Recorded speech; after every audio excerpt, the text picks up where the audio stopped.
Hola a todos. Muchas gracias por atender e ingresar a esta sesión, que forma parte de una serie de videos que les voy a estar compartiendo con la finalidad de repasar lo que es el proceso de la metodología de investigación. Esto te va a servir y espero que te sea de gran utilidad para que recuerden cómo llevar a cabo desde el planteamiento del problema hasta la presentación de informe de resultados. Tu servidora, la doctora Flor de María Gaitán Moreno, estoy para servirte y bueno, vamos a iniciar esta serie para ayudarte, ya sea que te encuentres en un proceso de titulación, que te encuentres iniciando tu proceso de tesis o bien que curses alguna de las asignaturas de doctorado. Entonces vamos a iniciar nuestro tema hablando de lo que es el proceso de investigación en general y vamos a dar mayor énfasis a la etapa de planteamiento del problema.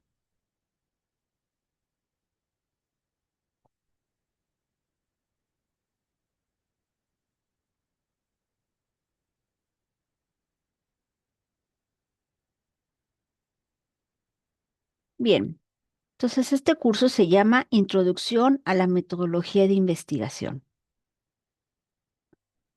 Vamos a ver lo que es una investigación, en qué consiste el proyecto, planteamiento del problema, proceso de investigación, enfoques, alcances y el plan de trabajo o proceso a seguir en este proyecto de investigación.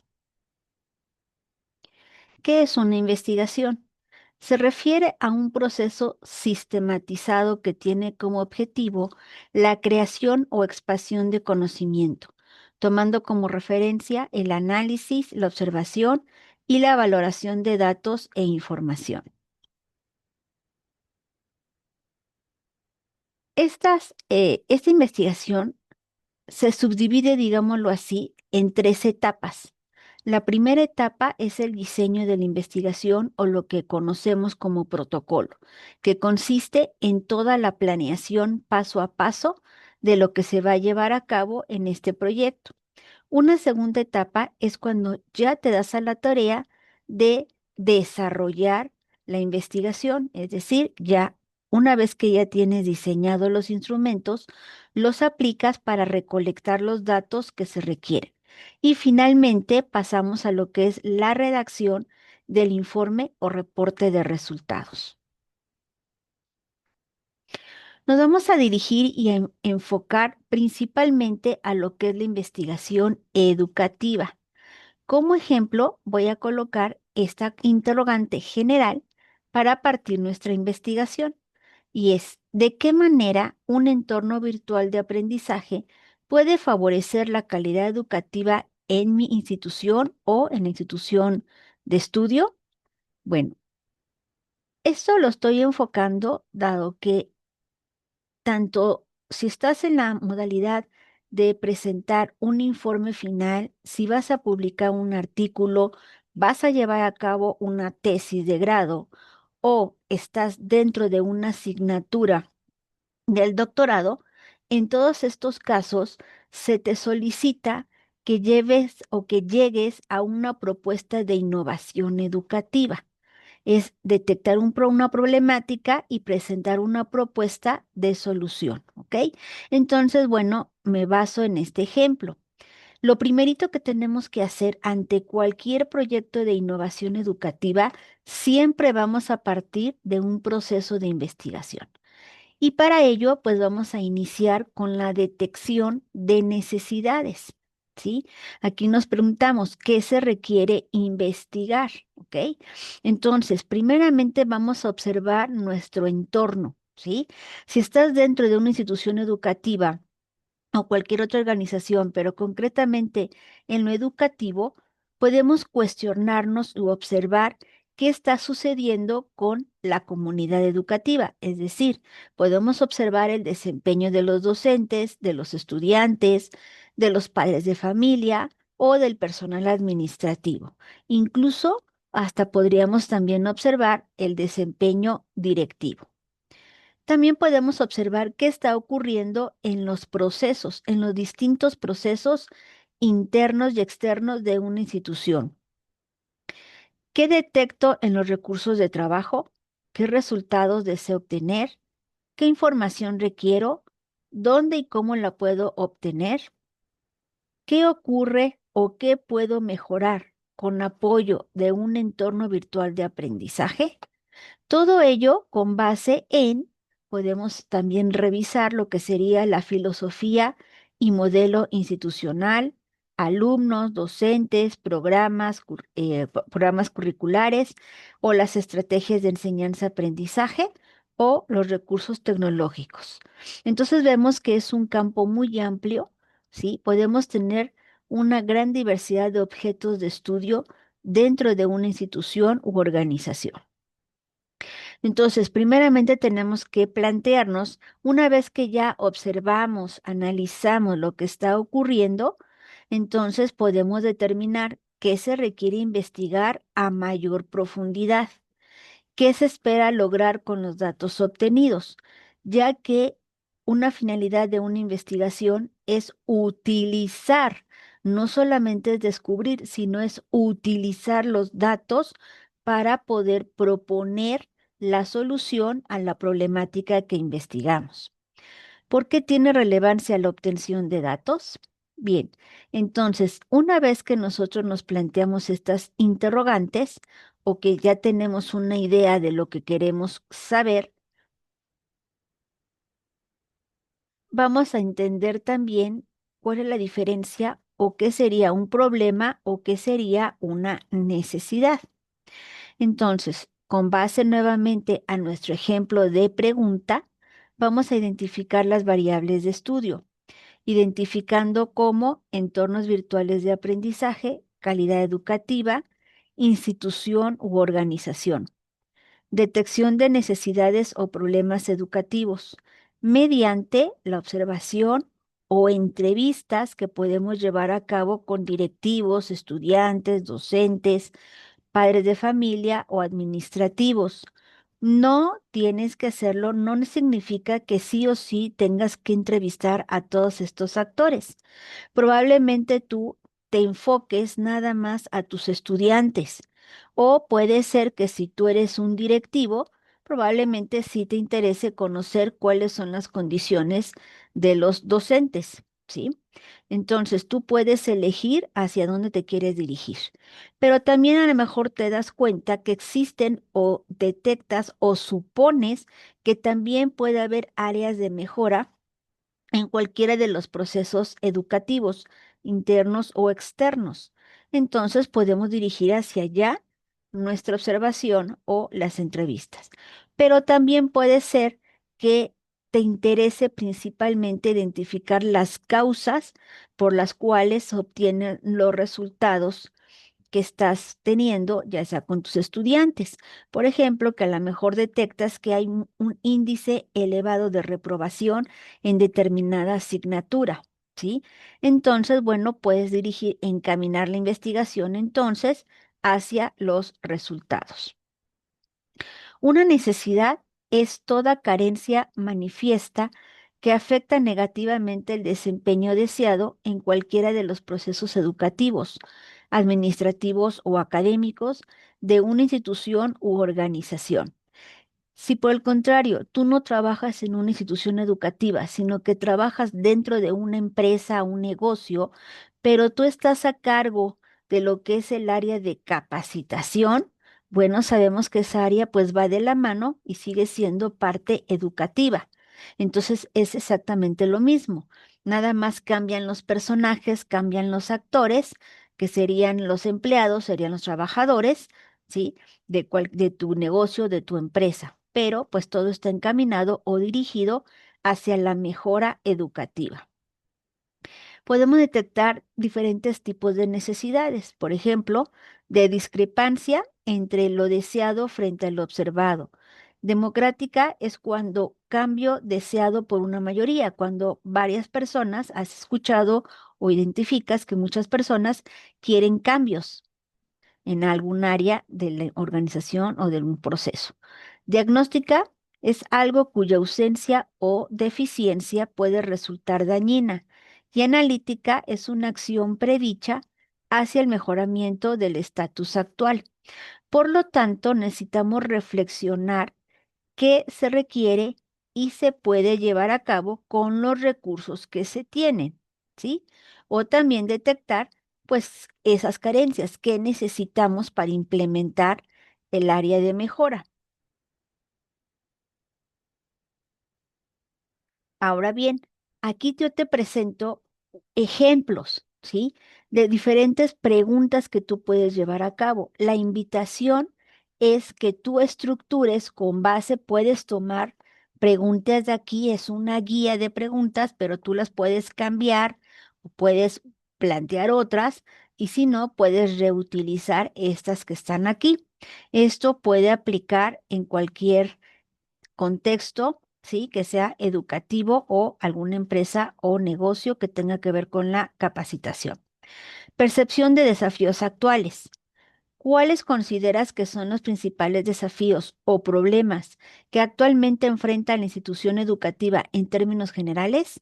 Entonces, desde su perspectiva, ¿qué áreas o aspectos de la gestión académica o administrativa cree que necesitan mayor atención o mejora? Identificación de áreas de mejora. ¿Qué procesos específicos, por ejemplo, inscripción, evaluación, comunicación, planificación curricular, cree que podrían funcionar de manera más eficiente o efectiva? Entonces, como puedes notar, estas preguntas te pueden servir para llevar a cabo tu entrevista inicial o una observación inicial y a partir de ahí, digamos que es como un autodiagnóstico o un diagnóstico para que podamos identificar con más claridad cuáles serían esas necesidades o esos problemitas que percibimos dentro de nuestro entorno. Entonces, no las voy a leer todas, aquí te las comparto para que de aquí saques la idea y estructures ya sea tu guía de observación o tu guía de preguntas para las entrevistas.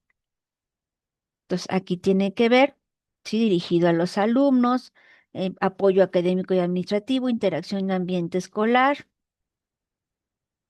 Aquí, bueno, retomando nuestro ejemplo del entorno virtual de aprendizaje, ya estas preguntas ya están más dirigidas hacia lo que es este entorno.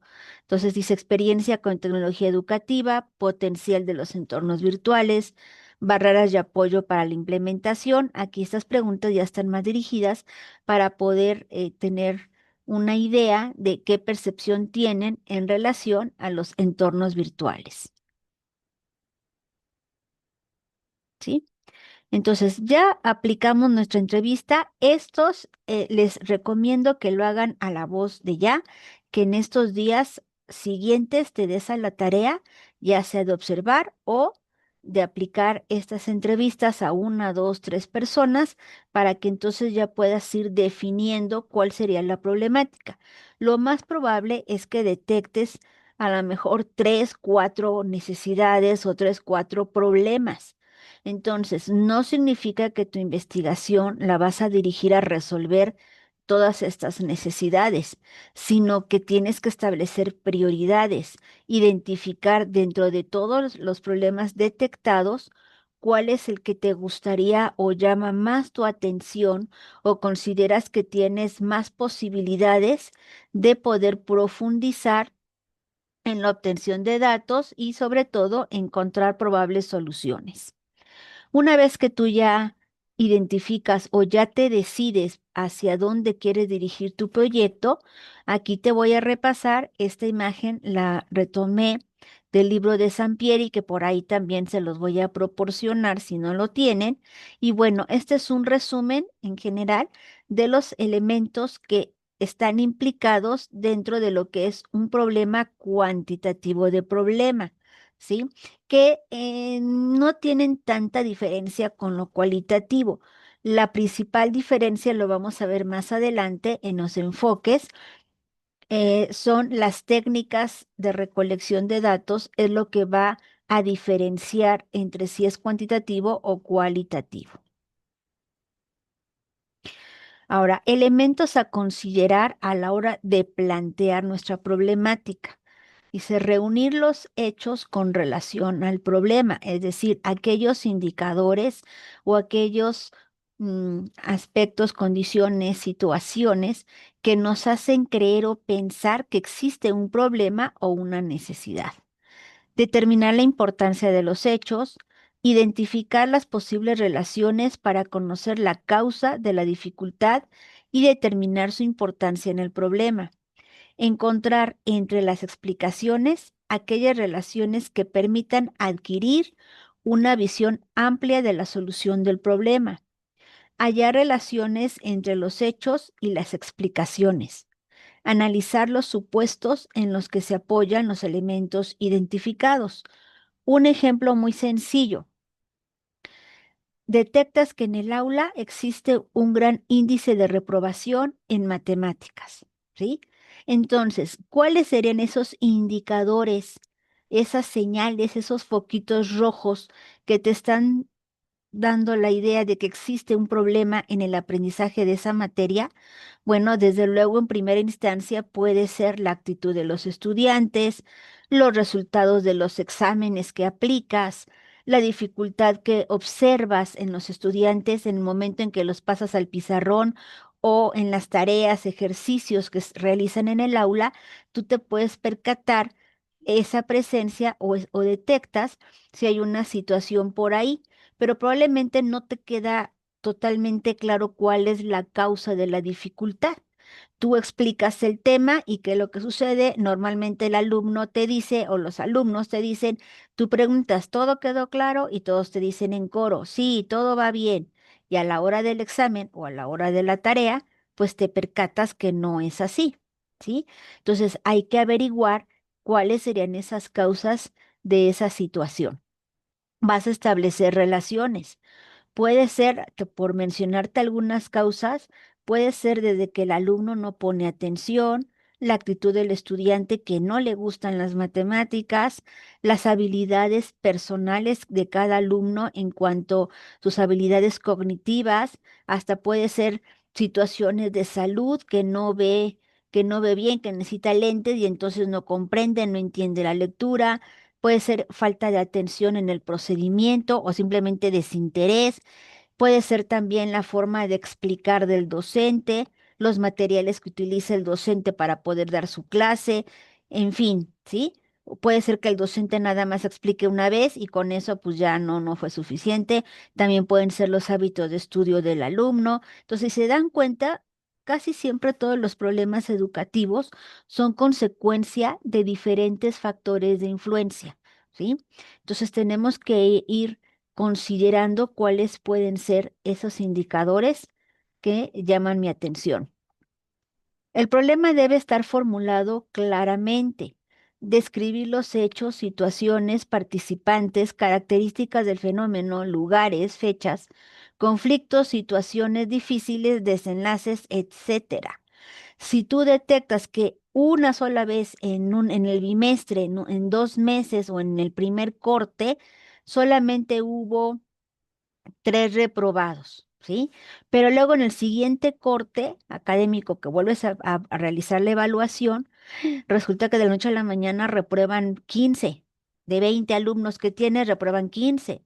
Entonces ahí ya tienes que poner así como que foco rojo a ver qué sucedió, ¿sí?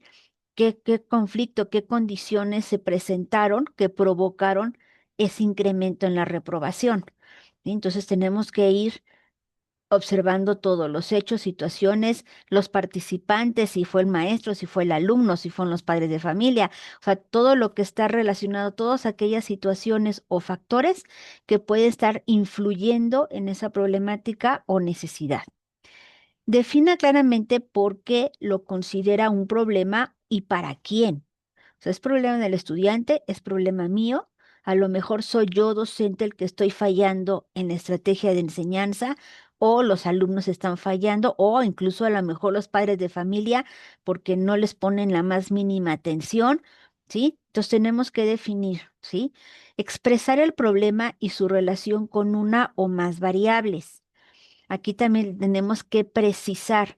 A lo mejor voy a hacer un experimento o voy a poner mi atención principal énfasis en el estudiante, ¿sí? Entonces yo puedo dirigirme hacia detectar puros factores, solo factores que estén afectando al estudiante cuando está dentro del aula, ¿sí? Si afecta al docente, si afectan los alumnos, si afecta situaciones personales del estudiante. O sea, yo tengo que definir las variables de mi interés a explorar. Expresar las posibilidades de realizar pruebas empíricas. Ya lo sabemos que esto tiene que ver con el trabajo de campo, que a lo mejor hago ciertos experimentos dentro del aula, ¿sí? Antes de irme a las teorías, al marco teórico, etcétera, no. Primero hago diferentes prácticas pequeñas, digámoslo así, ensayos, y si yo detecto que vuelve a haber la misma problemática, entonces quiere decir que se requiere profundizar. Señale los aspectos observables y medibles. Esto lo tenemos muy claro pues a través de los exámenes que hacemos, ¿sí? Pero también observando las conductas, los comportamientos de los estudiantes o de los papás o de los docentes, etcétera. El problema también debe expresar una relación entre variables en donde se establezca una relación específica entre dos o más variables, que indique o afirme una asociación, covariación o una relación de causa-efecto entre las mismas. Aquí ya podemos empezar a plantear lo que serían las hipótesis, ¿sí? Probablemente podemos decir, a ver, a mayor ejercicios que haga el estudiante de matemáticas en el aula, mayores posibilidades de aprobación, ¿sí? Puede ser una hipótesis que me surja. Entonces, yo de primera mano puedo plantearla. Recuerden que la hipótesis es una suposición de cuál sería la respuesta a tu pregunta de investigación. Entonces tú puedes plantear inicialmente una, dos, tres suposiciones para poder ir. Acuérdense que también la investigación va de lo general a lo particular. Entonces, puedes ir planteando diferentes ideas de probables causas y entonces de ahí vas a tomar elementos para luego aterrizar a una sola problemática, a una sola pregunta, a unos objetivos, a hipótesis, una o dos máximas, si es que vas a querer comprobar hipótesis, ¿sí? Si lo que te interesa es establecer relación de variables. Ojo, no siempre tienes que hacerlo. No es obligado que toda investigación necesariamente implique hipótesis. Si a ti lo que te interesa es identificar la percepción o la actitud del estudiante hacia las matemáticas, eso es un estudio cualitativo. No necesariamente tienes que plantear hipótesis, ¿correcto? Luego, debe expresarse en forma de pregunta, dado que la pregunta orienta en lo que se desea investigar, puntualiza a lo que se desea dar respuesta, ¿sí? Entonces, bueno, estos son una serie de elementos a considerar para poder establecer tu pregunta de investigación. ¿Ok? Bueno, posteriormente vamos a ver lo que es el tema de objetivos. Hasta aquí me voy a quedar y les voy a agregar aquí un ejemplo de la pregunta de investigación. Bueno, se los voy a plantear de nuevo, que aquí teníamos inicialmente este interrogante. ¿De qué manera un entorno virtual de aprendizaje puede favorecer la calidad educativa en mi institución? Si analizamos bien esta pregunta inicial detonadora, está muy general, ¿sí? Tendríamos que definir primeramente qué sería un entorno virtual y posteriormente qué sería aprendizaje y qué sería calidad educativa. Es decir, esta pregunta, para convertirla en una pregunta de investigación ya, digamos, la que va a orientar mi proyecto de investigación, necesitamos redactarla de manera más puntual, ¿sí? Por ejemplo, podríamos colocar de qué manera el uso de el entorno o de la plataforma eh, Classroom mejora el aprendizaje con objetos virtuales que facilitan el aprendizaje de los estudiantes en matemáticas, ¿sí? O el uso de herramientas digitales dentro de Classroom va a mejorar la práctica de los estudiantes en matemáticas. Entonces, no se preocupen, hasta aquí le voy a dejar, aquí voy a suspender y bueno, la tarea siguiente que sería, vamos a continuar, lo vamos a retomar a la hora de redactar los objetivos. Les voy a plantear diferentes ejemplos de preguntas de investigación para que a partir de esa pregunta observen cómo vamos a redactar los objetivos. Entonces, espero que te haya quedado claro esta clase. Si no es así, te invito a que escuches esta sesión las veces que sean necesarias y además cualquier pregunta adicional que ustedes o que tú te surja, con toda confianza me pueden contactar por correo mensajero del aula o directamente en el WhatsApp. Pues que tengan muy, muy buenas tardes, noches, días o excelente semana. Nos veremos en nuestra próxima, en nuestro próximo video de apoyo. Hasta pronto.